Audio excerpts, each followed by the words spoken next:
and we're in this moment that is anti-woke. It's as if people do not want to wake up. They do not want to be awakened. And there's this James Baldwin quote that's, and I'm going to mess it up real bad. But it's along the lines of, if you want to piss somebody off, wake them up. And so we got a lot of pissed off people because we have shaken them awake to say, this is the reality of what people in this country are facing. Deal with it. And they're like, nope, I want to go back to sleep. Ever wonder what it takes to unlock true Black innovation and wealth creation? You're in the right place.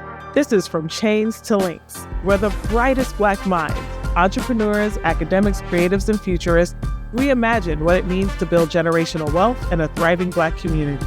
We're not just talking about change, we're building it. Stick around because this conversation is about to spark something different. Hey, everybody, and welcome to From Chains to Links. I am Kelly Burton, and I am here with my co-host, Ife. Hey, Ife. Hey, Kelly. How are you? I'm amazing. How are you? Welcome to 2025. Happy New Year. Happy New Year. Did you think we made it? Did you think we make it? I did. Yeah? I did. I didn't know how I was going to feel, but I'm here. And yes. I think that that's a real way to enter. I think sometimes we get that mistletoe feel, Happy New Year, and things are supposed to be automatically great. But I feel like even towards the end of 2024, I was like, I know what time it is. Yeah. I know what time it is. Yep. I feel like a lot of us flipped into that mode. Like, okay, let's go. Let's do this. If I were to ask you, what's the assignment? Because that's what was going through my head at the end of 2024. If somebody was like, Kelly, what's the assignment? What is the assignment? I think the assignment is keep your head down, stay focused. There are going to be so many distractions that are coming left and right. And at the end of the day, we have to do what is necessary to advance the cause, right? I mean, what does that look like for you? What does it look like to advance the cause through this period in history? You know, in another space that I'm in, we wrapped up what we annually do with Black Policy Lab. And the theme was the reset, because it was a feeling of A, reminders, B, an invitation to reimagine, but also, the only difference between, rest and reset is one letter, right? So also really having moments of pause to process. And for people like us that are almost always clear as to what the assignment is when it comes to contracts, when it comes to our roles in our family, when it comes to I do certain things really well, we often go into rote memory. Every new year, we like to think we're creating a new vision board, but many of us are doing the same thing. And it was like, no, how do we look at community differently? So I think part of the assignment is not being delusional about what is happening, but also resetting and maybe even for some reprioritizing what is in front of you that you can control. And what does that look like? So similar to like keep your head down and like focus on the focus, but also like if that wasn't the priority before, it should be the priority now. So what does it look like to care for each other better? What does it look like to check in on your strong friends and the ones that are struggling? What does it look like to, for me personally, I actually am getting more into being a little bit more strict about my calendar so that I can find the pockets of rest. And then how do I announce that to people so I can set better boundaries and expectations? It's because I feel like we're going to get back into the unexpected things are going to pop up. I feel like the thing I can control is like my calendar, my schedule. Can you say a little bit more about the distinction between what rest and reset and how it's just one letter? What's that look like for you? I haven't come up with anything clever. I mean, I could make up a word for the E, because I think that's the vowel that's in between the two. I haven't really come up with the two, but I do, as we're thinking about dreaming and visioning, one of the things that I think about, that I've thought about for the longest, is how wild it is the term dream is so weird as a Black person. There's this concept of the American dream. And it's like, A, it's a fantasy. B, you're supposed to wake up from a dream. So what happens when you wake up, right? And then there's this other part around dreaming that is a point of privilege because it assumes you can sleep. It assumes that you have rest. It assumes that you have time to rest. And in many ways, I do think that the space in between your right now and where you're trying to get to does have a lot to do with that space of dream and vision and rest. And because I believe that things get deposited when you dream, I also don't think it's a coincidence that many of us statistically don't get enough time to rest. So what that means is that it doesn't mean we're not productive, but it does mean that we may not be some of the versions of ourselves that we're supposed to be because we never got the rest to really get deposited into.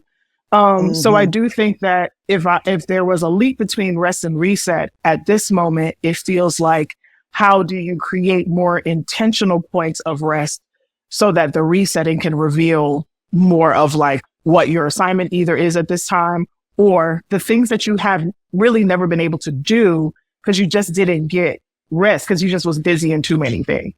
Yeah. That's what's coming up for me. I don't know. No, I love that. It's interesting when you said the part about dreaming and sleeping and waking up. You have to wake up from a dream. And we're in this moment that is anti-woke. It's as if people do not want to wake up. They do not want to be awakened. And there's this James Baldwin quote that's, and I'm going to mess it up real, real bad. But it's along the lines of, if you want to piss somebody off, wake them up. And so we got a lot of pissed off people because we have shaken them awake to say, this is the reality of what people in this country are facing. Deal with it. And they're like, nope, I want to go back to sleep. I want to go back to what we had, where we were. I want to go back to the power apparatus. I want to go back to the state of supremacy that was in place. And it's our work to continue to be like, nah, you gonna wake up today. You gonna wake up today. I mean, I don't know when this is going to air, but on America, we's gonna wake up today. It's a wake up. Like, it's a wake up call for that ass. For that ass. Like, I don't know how I feel about the meme where they have a whole bunch of Black women sitting on the top of buildings. With the tea where it's all burning down. And watching the fire. Yeah. I've seen a lot of because let me tell y'all something about Black people. For every beautiful art piece that maybe should have one interpretation, it's going to have 55. So I've seen beautiful expository prose about like, my people are in those buildings. I can't watch the buildings burn, right? Like, Black people can never just be happy about being like, let the shit fall. Let it fall. Like, we're not, I think that was the original intent, but people were like, it's not Mammy's fault. And she know that the policy is right, so I get it. And it's not even really in us to leave people behind. But if people don't understand how a day in a life without a Black person caring, listen, is hilarity. Yes. And people don't realize how your freedom has been made available on the backs of Black people in this country, right? 13th, 14th, 15th Amendment. We know, okay, so the 13th Amendment abolished slavery, but the 14th Amendment created a path to citizenship, not just for Black people, for all non-white people. And there are all sorts of, movements for liberation that are built on those amendments that were established for us. So we've seen it with the Civil Rights Movement and the Immigration Act. So if your folks got here in the last 50 years, that is because of our movement. Our movement. So everybody get here and get brand new because they have arrived in a situation, in a state of, a set of conditions that it took a whole lot of bloodshed to create. And folks don't have any respect for it, but you're going to respect it if it's gone. And if you have to put yourself on the line in order to restore it, then you're going to really know for sure. So I think we're in this state, and a lot of us are hoping and praying it doesn't get to that.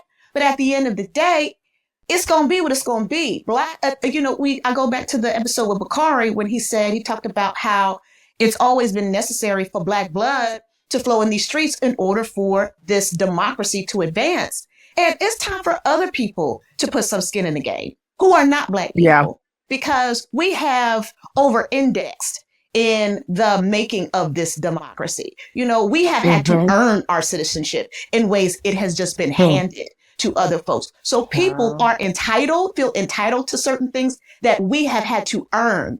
No one has done more than Black folks in establishing our position in this society. So other folks gonna have to do their part. Well, I hope. Get information. I mean, let's go. And what's sad is this is again, when you say the rest and the reset I recognize is necessary for all communities, but the reset is also only as effective as your ability to connect to, access, but also internalize truth. Yeah.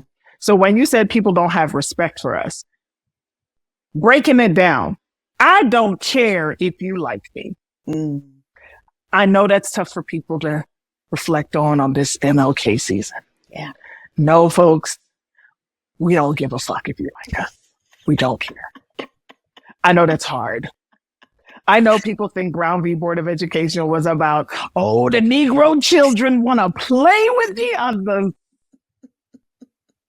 If you had given the resources that were dictated by law to the babies that were being taught by people that love them, when we had the highest number of Black teachers, many of them who didn't go through this certification system that y'all got, but somehow the babies became doctors and lawyers and the earliest forms of what is now still the leading contributor of professionals in this society are HBCUs, underfunded, but taught by people that love them. Yes. Then y'all would actually get what you think you want, which is segregation. I know that's hard for people to hear, but segregation wasn't quite the problem for even some Black folks. What was the problem was second-class citizenry. What was the problem was that money and resources flowed with whiteness. So integration was necessary for us to guess what we were already deserving of, inherently should have as human beings. But human beings did not ask for integration as a necessity for our comfort, because it definitely to this day is not comfortable. We did not ask it because we needed anything from you all as it relates to quote unquote merit, because believe it or not, all of our ancestors, regardless of what condition they were in, believed in their genius and passed that genius on to their children. But the confusion that we have every MLK season, in addition to the perversion of his quotes, is that we spend our time trying to quote unquote race bait. Newsflash, Black people didn't even create Black people. Hey, that part. That part. The concept of Black people didn't exist until white people needed Black people to exist to create the standard of whiteness. That's right. And this is legal. I'm not making this up. That's right. There are many white scholars that are saying the same thing. We will drop some links so that you can hear from a comfortable voice. We did not create this. That's right. So I just feel like people have all this information and they want us to be the inheritors of the burden, but also the educators of the truth. And the reality is we're exhausted. That's what I think. When I think of that image of women watching the burning, for me, that's what's burning for me. I don't have it in me to educate you on things that that now AI bots can say better than me. It's there. The question is, do you want to accept it? That's right. And on that note, y'all have a great January. It's going to be a great January. It's going to be an amazing 2025. Folks are going to thrive. The issues that we care about are going to resonate, and we're going to continue to find our people and continue to find our tribe. Because, you know, this country democracy has advanced because of folks of all backgrounds, right? And so I think this is going to be like an opportunity for us to find connections that we otherwise would not be looking for. I got an invitation, a virtual intro to connect with someone. And I looked at their background and I'm like, why would they connect me to this person? But I say, you know what, Lord, I'm going to go into this year being open-minded. You needed the Lord. Jesus. I said, Lord, yes. I said, Holy Ghost. Me and the Holy Ghost be in conversation constantly. You know that prayer they say, pray without ceasing? I have a new interpretation on that prayer. It's just me and the Holy Ghost. You know, like when little kids were small and they had an imaginary friend and they be like, why is Bobby? Who is Bobby talking to? That's me, 46, talking to the Holy Ghost. I know people like, who is she talking to? It's the Holy Ghost. Anyway, I don't know where I was going with that. What was I talking about? The invitation, the virtual invitation. The virtual invitation. Yes. And I looked at this person's background and I'm like, what is the connection here? When I look at like all of the lifestyle pics that I see and their stuff, like, that doesn't look like, I don't get it. But I'm like, you know what? I am going to stay open to connections around humanity in places where I otherwise would not have expected it to show up. Really? This is going to create an opportunity to, to find new pathways to liberation, new unexpected pathways to liberation. And I'm like, let's go. Yeah. You like, I'm going to lean into giving myself enough time to trust my instinct. And so here's the thing. The statistics that show that there are still many folks that stay within their own stratified demographic. Yes. Having never encountered a Black person. Yes. And a significant number of them having never encountered somebody outside of their community. And this includes immigrant communities. I sit and wonder as to, I wonder why they never ventured out of their space.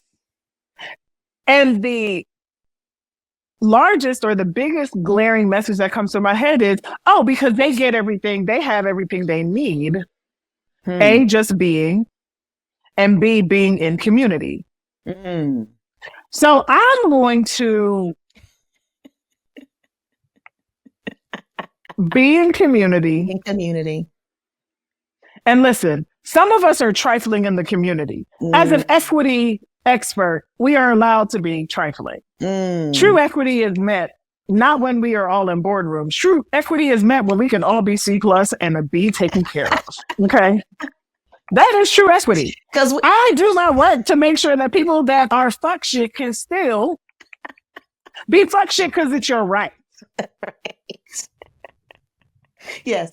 Okay? I love that is what we should be able to have, the complexity of who we are exist. Yes. But there is a piece that's missing as to why are our spaces like never allowed to be by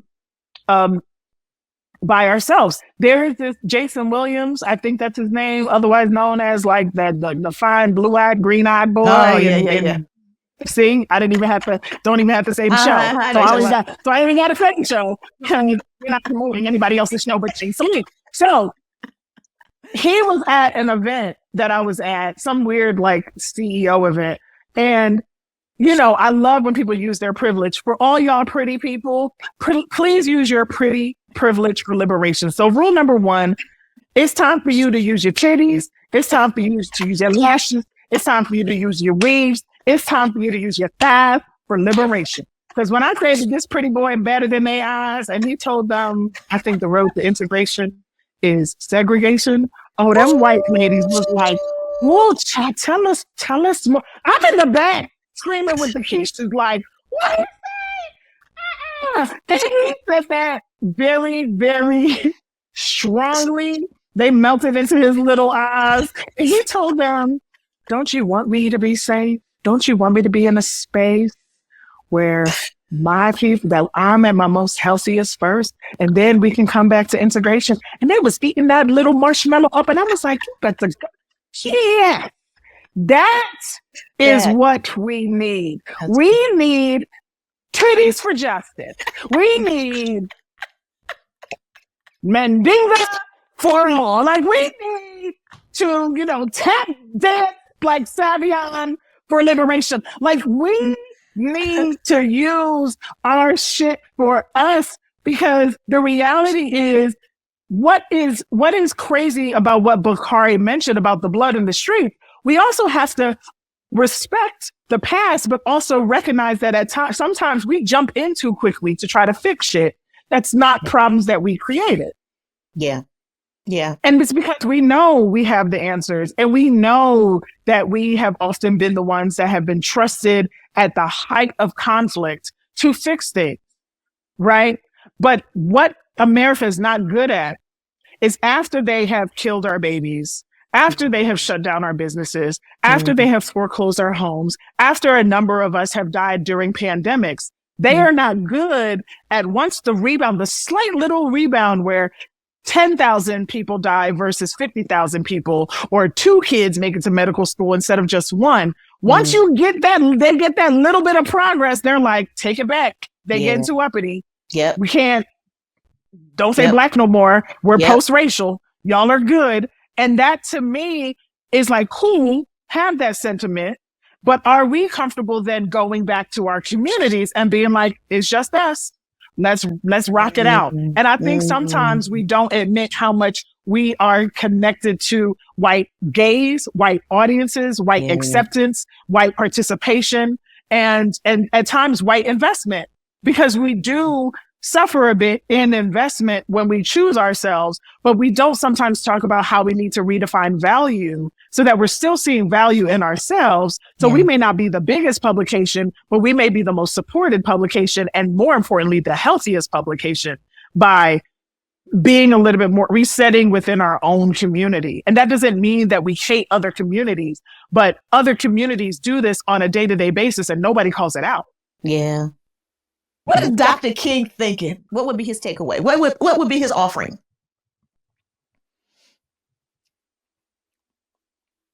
So I think about the 2 spectrums of life longevity. I don't know what an evolved King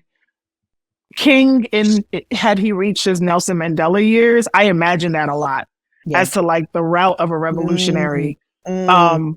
But what was similar between all of them, King X, Fred Hampton, who barely even was in his 20s, the similarity is that all of them had some type of a death, a 30-year death, like either after 30 plus years they were gone, or in the case of Mandela, chained for 30 years, right? Living, which in itself is like, hard to grapple with.